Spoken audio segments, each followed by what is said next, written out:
For sure. Thank you. We'll open it up for questions. We're going to start with one in the chat from Aaron. Bryson, as someone who is very much centered on the numbers of the game, how much will this early week weather during practice round times impact your numbers, especially when it comes to how precise you are with ball speed on the greens?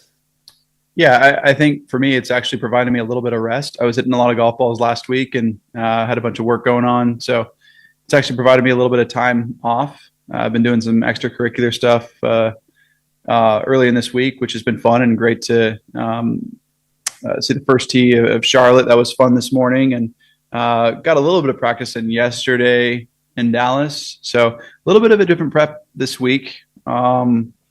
But considering, the wetness and everything, I'm just going to go out to the driving range and use the foresight to see how far the golf ball goes. I'll get my speed numbers on the greens and be ready to go. Juan Guillen, go ahead.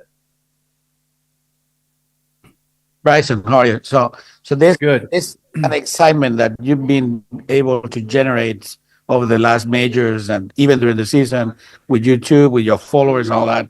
I mean, something very special happened in Augusta a few weeks ago. How does it make you feel both as a golfer and as a person, no, to have that kind of following? No? I'm very glad to be a part of the journey. Very thankful, very blessed. I didn't even think a few years ago that we could get this far, and I'm just honored and glad to have a big support system behind me. I'm talking my family and friends, and then it's great to see all the fans out there coming out, supporting, yelling my name, and talking about the latest YouTube video I just put out and our team put out. So it's quite fun, and it really gives me perspective out there when I'm under intense pressure and somebody yells out, "Hey, let's do a break 50," or "I love the video with John Daly," or whatever. It really sets me back into a positive mind frame, going, "Okay, I know why I'm doing this." And a quick follow up: you were really close last year. And you've been a major winner too. I mean, what's the difference between being very close and getting it? No? A little bit of luck and one or two shots here and there going your way. You making a putt from 7-8 feet. There's going to be numerous players that are playing well this week that are going to have a chance. Sometimes it's just a little wind off the left or off the right that makes the ball go somewhere different or closer to the hole, or sometimes it's a mishit shot that ends up close to the hole. So a little bit of fortune, but also paired with a lot of skill over 72 holes of golf. And you have to combine all that together and to have a chance to win. And that's what Xander did so well yesterday or last year. That's what Xander did well. And I didn't get the job done because of one or two shots. Just is what it is. Thank you. Ron Green, go ahead.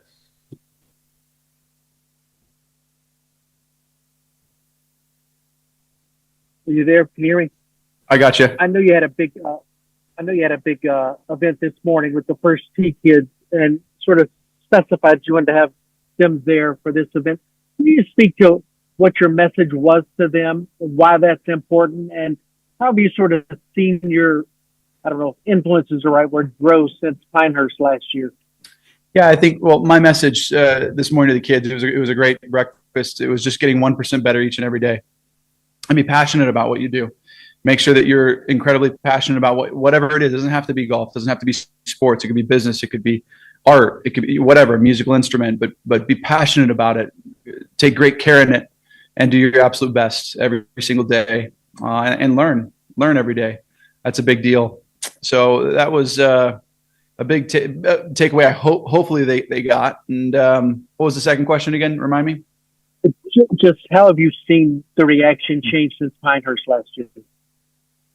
Yeah, I think that it's been quite special for me seeing everybody give me praise and whatnot. Although I don't, feel like I always deserve it. I'm just very blessed to have that type of following now and continue to grow it. I want to do more than just the game of golf. I want to grow outside of the game of golf. I want to bring other golfers that have never seen the game of golf into golf.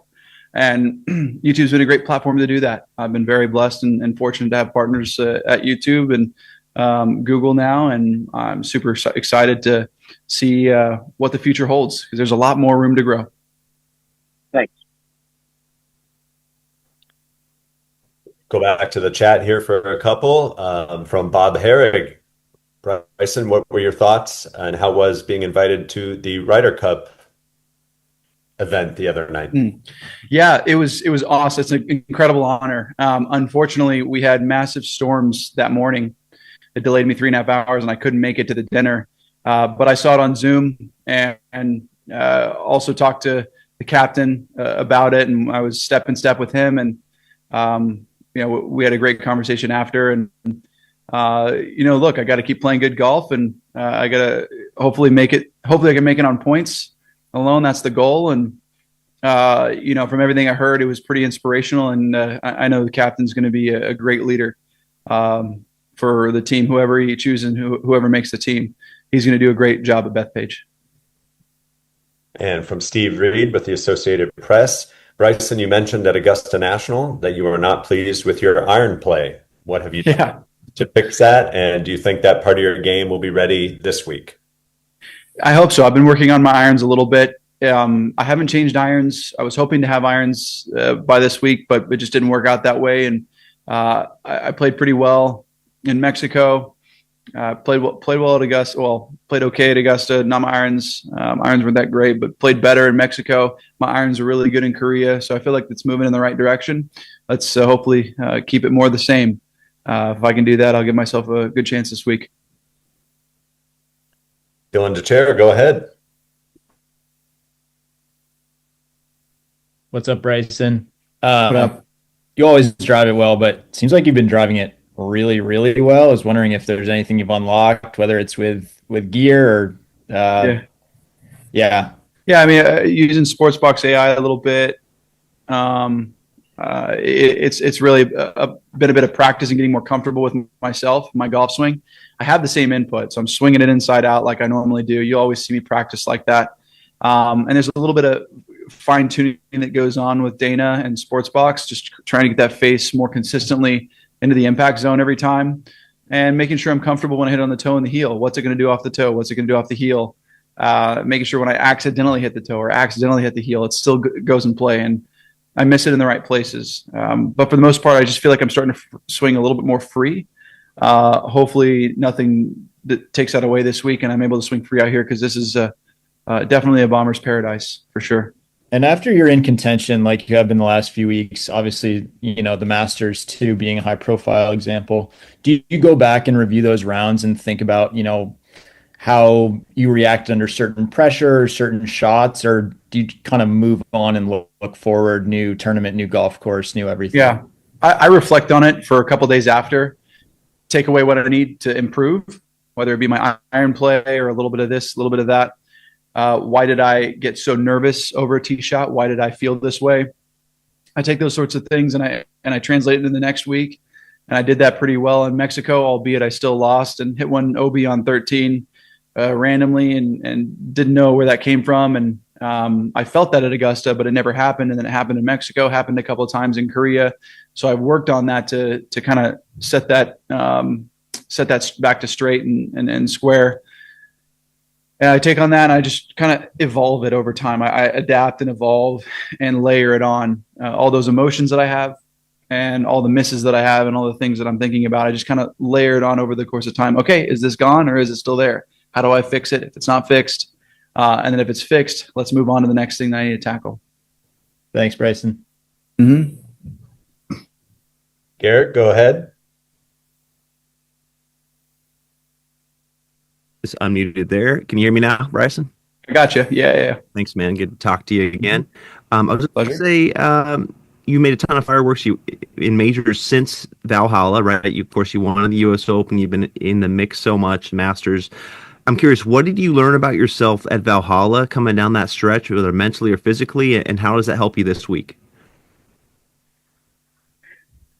Yeah, I feel like I've always had the capacity to play well in major championships and contend consistently. A lot of things have to go right in majors for you to play well, and your whole game has to be on.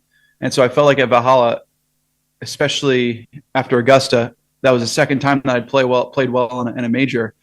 And it kind of gave me that confidence I could just keep moving forward with that at every major and keep hammering down on majors and besides the Open Championship, which I feel like is something I've got to continue to work on, which I am rigorously working on.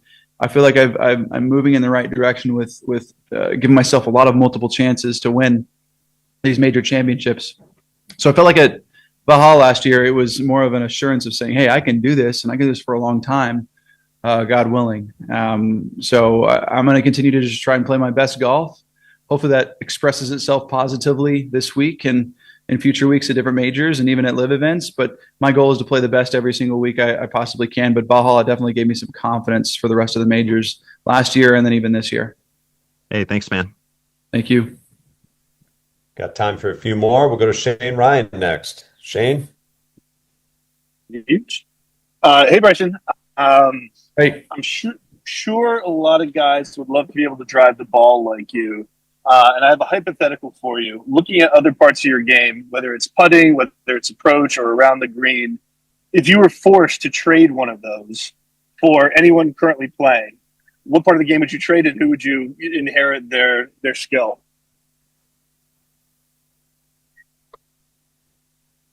I would probably take whoever the best wedger is right now from like 110 yards to like 60, 50 yards. I feel like I'm pretty good from 40 yards in, but that area is where I'd trade it with somebody that's really good in that area. I haven't really researched that. It's a good point you bring up. I might as well just go look at that later. But yeah, I'd probably trade that part just because I don't know, I hit it so far and it's a tough area for me to kind of gauge and control and something I continuously work on. Bryson, thank you. Thank you. Ashley Mahoney, go ahead. Okay, this unmute. We haven't been doing this for 5 years or anything, but I apologize for the technical difficulties. All good. Bryson, obviously, you've everyone here this week has great familiarity with Charlotte and Quail Hollow, but is there anything off the course that stands out to you about your time in Charlotte? Anything that you make sure to do, anywhere you make sure to go when your mind isn't entirely dedicated to the course? And second parter of that, if you will, do you have any plans to bring your Break 50 series here to Quail Hollow? It would be an honor to bring the Break 50 series here to Quail Hollow, and I'd love to showcase that. And we've got a couple other ideas that we'd love to do, but that would be awesome. Quail Hollow is an amazing place. Charlotte's a great place. I love it here. I've always felt comfortable here. Even when I was on here, was playing here on the PGA Tour, I felt really comfortable. And I remember, funny side little note, I thought I missed the cut and I was flying back, and halfway through, this is the last time I played, flying through the air, I found out, I was going to make the cut. And so I landed, I stayed the night at my house in Dallas and flew at like 2:30 in the morning back to go get my tee time. And I finished 7th that week or something like that. I think I topped 10 that week. And it was worth it. But I have good memories here is what I'm trying to say. And it's a lot of fun when I come back here. I feel comfortable. I've got some great friends around here that I've developed good relationships with. And yeah, it's just a place I feel pretty comfortable. Thank you so much. Thank you. Adam Shupak. Hey, Bryson, I was just curious, why do you think Rory's had so much success here? I do believe you have to have a lot of distance out here. Rory's a great driver of the golf ball, and his iron play is great too. I think it's a golf course that sets up for his shot shapes pretty well. And I think it sets up well for mine too. So we'll see. Maybe I do well, maybe I don't, but I'm certainly going to give it my all, and I know Rory is. And hopefully we can have another go at it again, like the Masters. You've had a lot of success at the majors lately, but early on you kind of struggled until I think kind of Harding Park, I feel like, was the first one where you really kind of start figuring it out. Can you relate to a little bit to Joaquin Niemann, who, you know, in 23 major starts is yet to have a top 15? And what do you think is I do believe Joaquin at some point in time will get a major. I think it's just a matter of time. Not enough, I have anything to say about that, but he's an incredible golfer, won a bunch on live. His form is incredible. It's not easy to win in majors. It's just a different elevation and feeling, and he's young. So he's got a lot of time. There is a likeness to it. I think he's a great, successful player. There's still some learning to do, and a lot of it's not really material. You can't really define exactly what it is until you get in that position enough times, you get comfortable enough, and you do it. One of them being Sergio. I mean, Sergio was so close so many times and finally won the Masters, and it just happens.